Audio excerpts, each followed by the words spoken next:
En fait, les décimaux vont venir compléter les espaces entre deux entiers consécutifs. D'ailleurs, il est toujours possible d'intercaler un décimal entre deux nombres donnés. Il suffit éventuellement d'aller au rang inférieur. Par exemple, si on cherche à intercaler un nombre entre 2 et 3, il suffit d'aller au rang des dixièmes. On peut alors lire que 2,7 s'intercale bien entre 2 et 3. Sur une droite graduée, cela peut s'imaginer comme si on zoomait entre 2 et 3, le zoom permettant de passer ici du rang des unités au rang des dixièmes. Par ailleurs, on obtient l'ordre croissant en lisant les nombres du plus petit au plus grand, c'est-à-dire de la gauche vers la droite. Recommençons et cherchons à intercaler un nombre entre 2,5 et 2,6.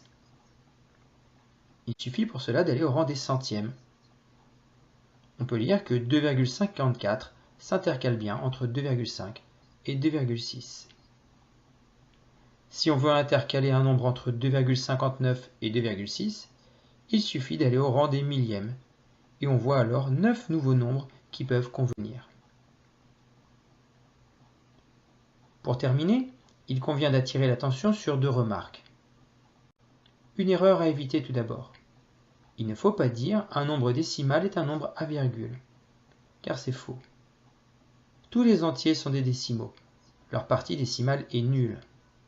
Par exemple, 5 s'écrit bien sous la forme d'une fraction décimale. Enfin, une affirmation imprécise consisterait à dire tous les nombres ont une écriture décimale. Par exemple, l'écriture décimale de pi ne s'arrête jamais.